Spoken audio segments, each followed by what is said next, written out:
Just to follow on from what Deputy Gino Kenny has been talking about, and I know Gino a long time, and I knew him when he was a young fellow doing this sort of care work, and the pride with which he did his job and the type of people that he looked after for long periods of time.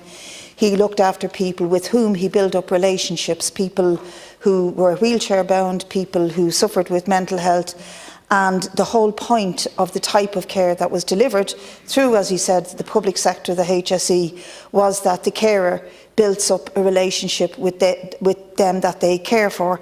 And I've been involved in a few special committees in this my time in the Oireachtas, which is a short time. But one of them is currently getting ready to issue its report on the gender equality and on the Citizens' Assembly. And for one session we had before us Dr. Kathleen Lynch, who's written a brilliant book on capitalism and care. And she points out a number of really strong home truths on the same lines as what Gino has experienced in his life.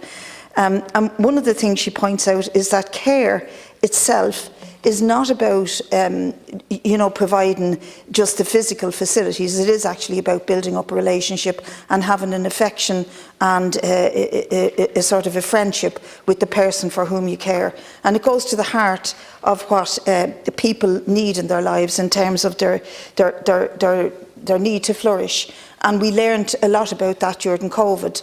The other committee I was involved on was the COVID committee, which sat, I don't know for how many times during 2020, and looked particularly at the care sector and what was happening in our nursing homes with, just to remind people, 56 of all deaths in the state taking place inside the nursing home system, which is disproportionate, totally disproportionate to a group of elderly which comprise 0.69% of the total population.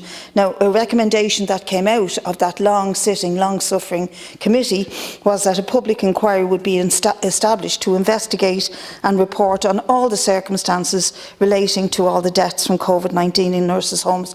And the reason we fought for that recommendation was to look at what's going on in the private sector. Because again, Kathleen Lynch's work and her statistical study shows that 70% of all nursing home beds are now owned by for-profit companies, and a huge amount of subsidy takes place from the state.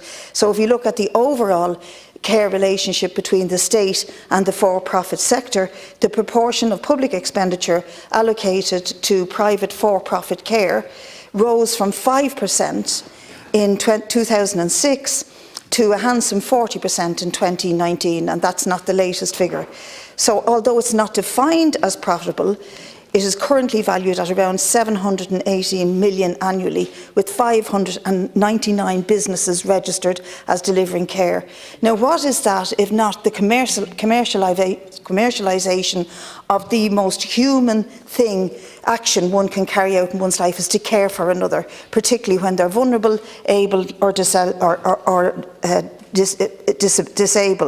And that is really the corporatisation of care. And this state is very much guilty of how it implements it. And I think we do need, I welcome the Sinn Féin motion, I think we do need a real serious think about how we're delivering it. And I remember about 10 years ago, when the HSE were washing their hands locally of the home care, the home help system that existed in all our communities. It was so localised that we had a special dedicated office in Lower Ballyfermot and another one in Upper Ballyfermot, and it was mostly run by nuns and sort of, voluntary elements of the HSE, but they did work closely with mainly local women, sometimes local men, and delivered them to provide hours of care to their neighbours. And that was real care, because they knew those people.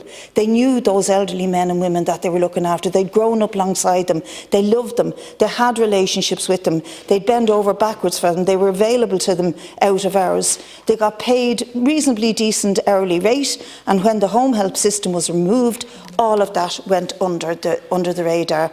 And all of these women and men, if they wanted to stay in the industry, were expected to pay for their own training, their own uniform, and go work for a for-profit company who then provided them with an app where they timed them.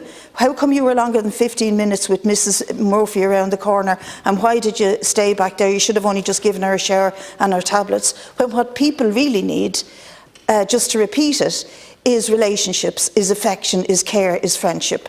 And if we move away from that model, then we're really doing society a huge disservice. As part of my work on the Climate Committee, I read a lot of the alternatives to what is going on in terms of the burning of the planet. And there is a lot of theories out there about how we could do things differently in society. And many people have written about what they call the care and repair of society.